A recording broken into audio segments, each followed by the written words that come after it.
Good morning students. हम twelfth biology में lesson number 16 plant tissue culture study कर रहे थे और लास्ट वीडियो में हमने टाइप्स ऑफ कल्चर के बारे में स्टडी किया था। आज हम प्लांट टिश्यू कल्चर की एप्लीकेशंस और अचीवमेंट के बारे में स्टडी करेंगे। तो हमारा आज का टॉपिक क्या है? एप्लीकेशंस और अचीवमेंट्स।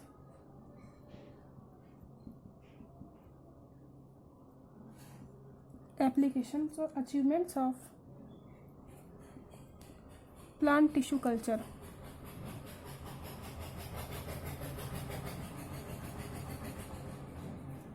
तो देखते हैं हम प्लांट टिश्यू कल्चर के क्या क्या अचीवमेंट्स हैं या क्या क्या एप्लीकेशंस हैं। कुछ बेसिक तो हमारे टाइप्स ऑफ कल्चर में ही हमने इंक्लूड कर ली थी, तो हम केवल उनकी हेडिंग्स देखेंगे, उनके बारे में हम पढ़ चुके हैं। जैसे कि प्लांट टिश्यू कल्चर को यूज करते हुए आप क्या कर सकते हैं? माइक्रो प्रोपगेशन कर सकते हैं।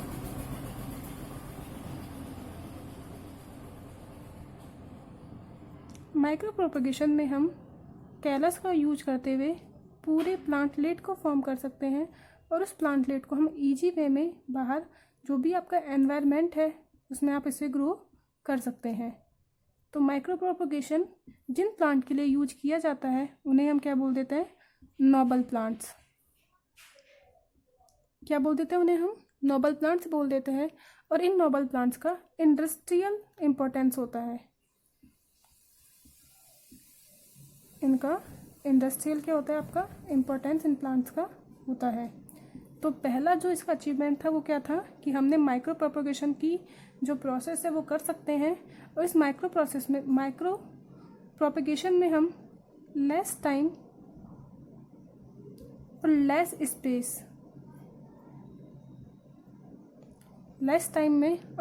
स्पेस में ए नंबर ऑफ प्लांटलेट फॉर्म कर सकते हैं। क्लियर हुआ? सेकंड देखिए, हम हैप्लॉइड प्लांट का फॉर्मेशन कर सकते हैं। जनरली जो प्लांट बनते हैं वो डिप्लॉइड प्लांट होते हैं, जिन्हें हम किन से शो करते हैं? 2n से। ठीक है। जनरली जो प्लांट्स के जो मैक्सिमम पार्ट है वो कैसे? डिप्लॉइड। जो हमारे पास एंजियोस्पर्म है, इनकी जो स्पोरोफाइटिक स्टेज है यानी कि जो डिप्लॉइड स्टेज है, यही क्या होती है? मैक्सिमम इफेक्टिव होती है। और लंबे टाइम तक आपके प्लांट्स में डिप्लॉइड स्टेज ही आपको दिखाई देती है। लेकिन अगर आप प्लांट टिश्यू कल्चर यूज कर रहे हैं तो आप हैप्लॉइड प्लांट का प्रोडक्शन कर सकते हैं।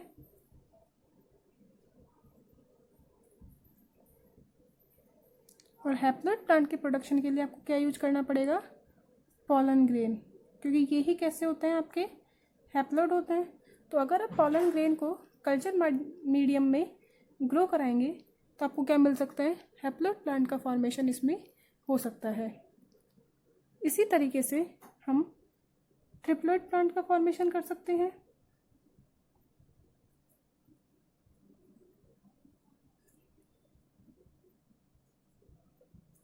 इंडस्ट्रियल लेवल पर ट्रिप्लॉइड प्लांट का प्रोडक्शन कर सकते हैं। और इसके लिए हम क्या यूज करेंगे? एंडोस्पर्म। हम जो कोकोनट वाटर है, इसको आप कोकोनट वाटर में आपके पास क्या होता है? बहुत सारे न्यूक्लियस होते हैं लिक्विड कंडीशन में। अगर हम इन्हें ग्रो करा देते हैं तो हमें ट्रिप्लॉइड प्लांट का प्रोडक्शन हो सकता है। क्लियर हुआ? इसी तरीके से हम क्या कर सकते हैं? हमने लास्ट वीडियो में देखा था कि जो इमेच्योर एम्ब्रियो है, इमेच्योर एम्ब्रियो को रेस्क्यू कर सकते हैं,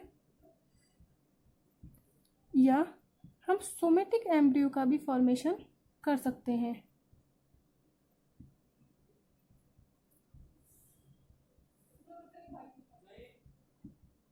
हम और क्या कर सकते हैं?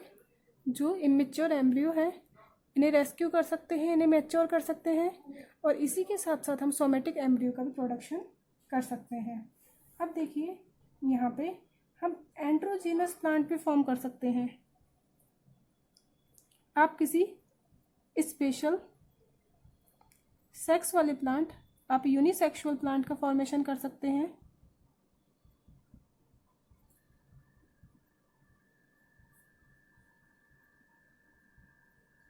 इसकी हेल्प से क्या कर सकते हैं, यूनिसेक्सुअल प्लांट का प्रोडक्शन कर सकते हैं, या ऐसे प्लांट का प्रोडक्शन कर सकते हैं जिनमें जो मेल जेनिटल्स हैं वो कैसे होते हैं, इनमें स्टेराइल हो सकते हैं। ऐसे प्लांट का भी हम फॉर्मेशन कर सकते हैं। क्लियर हुआ? इनमें हमें इमस्कुलाइजेशन करने की नीड नहीं होती है। इसमें देखिए लास्ट सबसे इम्पोर्टेंट पॉइंट, आर्टिफिशियल सीड का हम प्रोडक्शन कर सकते हैं। प्रोडक्शन ऑफ आर्टिफिशियल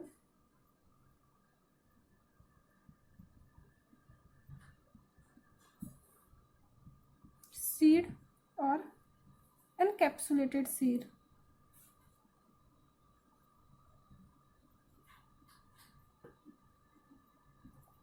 तो देखिए प्लांट टिश्यू कल्चर की हेल्प से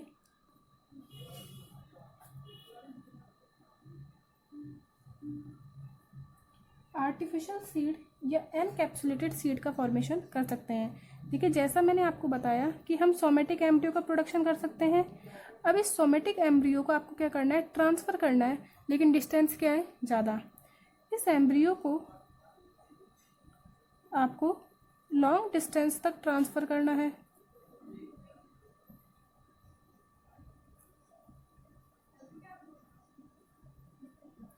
अब देखिए लंबे डिस्टेंस तक ट्रांसफ़र करने में, आपको ट्रैवल करने में, प्लांट के जो सीड यानी एम्ब्रियो को ट्रैवल करने में अधिक टाइम लग जाएगा, ज़्यादा टाइम लग जाएगा।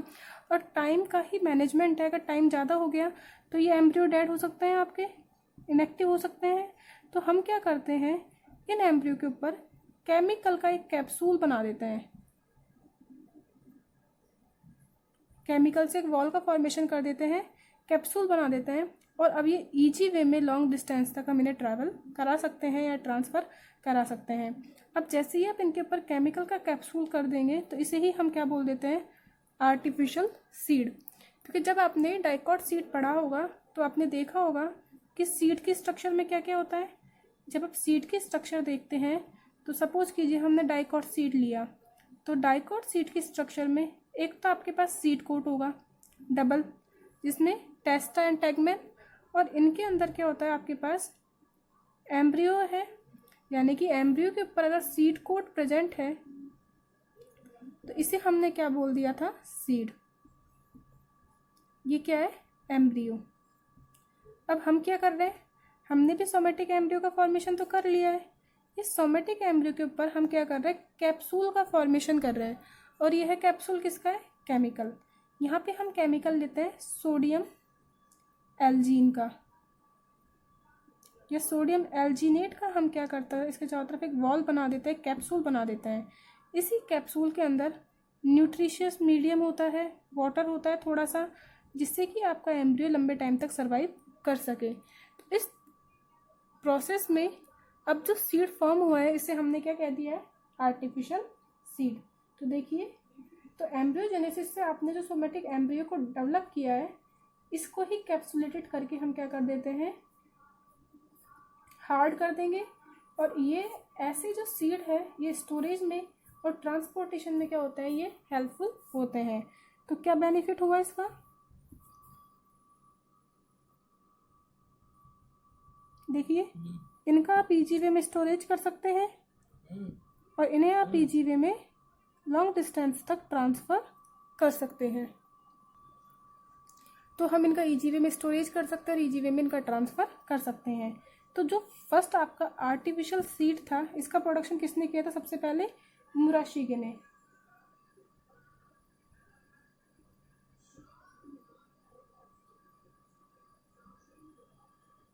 फर्स्ट आर्टिफिशियल सीड का प्रोडक्शन किसने किया था, मुराशिगे ने। और मुराशिगे साइंटिस्ट ने सबसे पहले आर्टिफिशियल सीड का प्रोडक्शन किया सोमेटिक एम्ब्रियो की हेल्प से। तो ये सारे के सारे हमारे एप्लीकेशन या अचीवमेंट है किसके, प्लांट टिश्यू कल्चर के। अब देखिए, इस प्लांट टिश्यू कल्चर में हम ट्रांसजेनिक प्लांट्स का फॉर्मेशन कर सकते हैं, लेकिन उसके लिए पहले हमें जीन ट्रांसफ़र करना पड़ेगा। तो अब हम प्लांट्स में जीन ट्रांसफ़र के मेथड पढ़ेंगे कि किस तरीके से हम प्लांट्स में जीन का ट्रांसफ़र कर सकते हैं, एक्सटर्नल जीन को ट्रांसफ़र कर सकते हैं।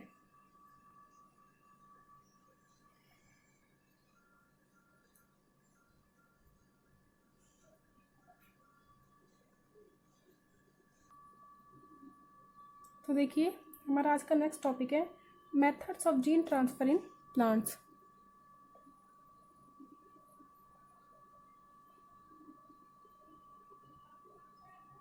Methods of gene transfer in plants कि प्लांट्स में हम किस तरीके से एक्सटर्नल डिजायर्ड जीन को ट्रांसफ़र कर सकते हैं। आपके पास कोई स्पेसिफिक फीचर को रखने वाला जीन है जो स्पेसिफिक आपके कैरेक्टरिस्टिक के लिए रेस्पॉन्सिबल है, ऐसे डिजायर्ड जीन को आप कैसे किसी अदर प्लांट में ट्रांसफ़र करेंगे, और जैसे ही आप डिजायर्ड जीन को ट्रांसफ़र करते हैं तो इस तरीके से आप ट्रांसजेनिक प्लांट का या जेनेटिकली मॉडिफाइड प्लांट का क्या करेंगे, ट्रांसजेनिक प्लांट का या जेनेटिकली मॉडिफाइड प्लांट का फॉर्मेशन कर देते हैं, जिसे हम क्या बोल देते हैं, जीएम प्लांट। इसी तरीके से हम जेनेटिकली मॉडिफाइड एनिमल्स भी बना सकते हैं, लेकिन हमारे सिलेबस में प्लांट्स है इसलिए हम केवल प्लांट्स की स्टडी कर रहे हैं। अब देखिए जो जीन का ट्रांसफ़र है आपके प्लांट्स में, वह जो जीन का ट्रांसफ़र है इसकी टू टेक्निक्स है, टू डिफरेंट टेक्निक्स है इसमें। एक तो है आपके पास डायरेक्ट मेथड,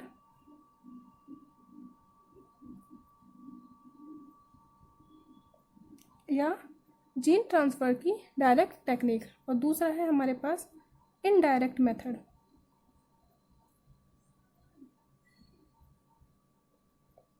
जो फर्स्ट उसे बोला डायरेक्ट मेथड और सेकंड कौन सा है, इनडायरेक्ट मेथड। तो जो डायरेक्ट मेथड है इसमें हमें किसी भी वेक्टर की नीड नहीं होती है, यहाँ पे हम वेक्टर की नीड नहीं होती है, जबकि इनडायरेक्ट मेथड में हमें वेक्टर चाहिए, हमें यहाँ पे वेक्टर की नीड होती है। यह वेक्टर हम जानते हैं कि बैक्टीरिया हो सकता है, बैक्टीरिया में प्लाज्मिड और बैक्टीरियोफेज भी हो सकता है, तो इसीलिए इसे हम क्या बोल देते हैं, vector mediated transfer, vector mediated gene transfer. तो हमने कहा कि जो जीन का ट्रांसफ़र है प्लांट्स में ये दो तरीके से हो सकता है, एक तो वेक्टर की प्रेजेंस में हो सकता है और एक वेक्टर की एब्सेंस में हो सकता है। वेक्टर की प्रेजेंस में होगा तो इसे वेक्टर मीडिएटेड बोल देंगे या इनडायरेक्ट टेक्निक बोल देंगे, जबकि इफ़ हमें वेक्टर की नीड नहीं होती है तो इसे हमने क्या बोल दिया, डायरेक्ट मेथड। यह डायरेक्ट मेथड भी आपका दो तरीके से हो सकता है, इसमें आप केमिकल का यूज कर सकते हैं तो यह केमिकल मीडिएटेड हो सकता है, या हम किसी फिजिकल प्रोसेस को यूज करके फिजिकल मेथड से भी इसे कर सकते हैं। तो देखिए डायरेक्ट मेथड में हम केमिकल मीडिएटेड मेथड यूज कर सकते हैं, किसी केमिकल का यूज कर सकते हैं, और जनरली जो केमिकल काम में आता है वो कौन सा होता है, PEG। तो देखिए इसमें जनरली जो केमिकल काम में आ रहा है वो केमिकल कौन सा है, PEG। हम और केमिकल्स की बात करेंगे जब हम केमिकल मेथड की बात करेंगे। फिजिकल मेथड में हम क्या क्या यूज कर सकते हैं, हम जीन गन यूज कर सकते हैं, जिसे शॉर्ट गन भी कह सकते हैं या माइक्रो प्रोजेक्टाइल भी कह सकते हैं। इसमें हम इलेक्ट्रिक पोरेशन का यूज करते हैं। इसके अलावा लिपोसोम मेथड,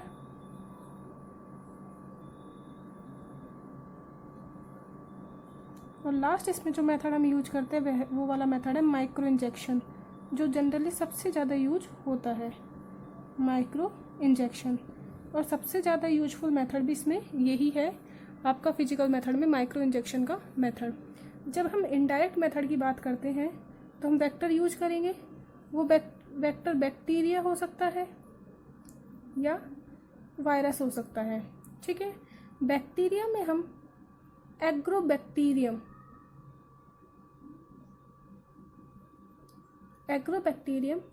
ट्यूमिफेसिएंस,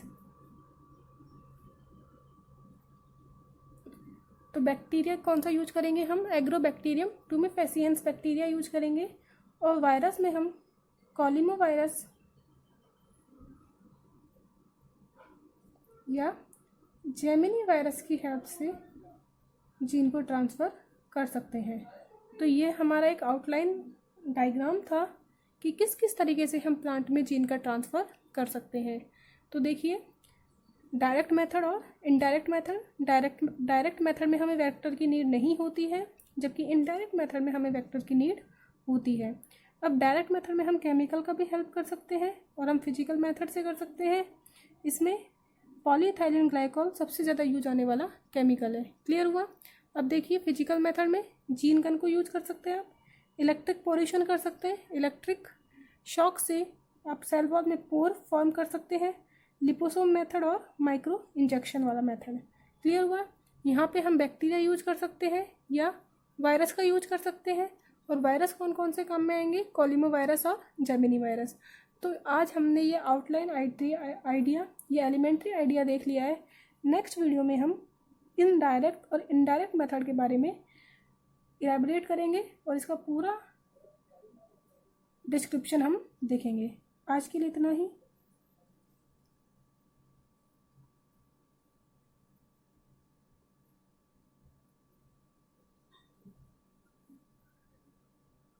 थैंक यू।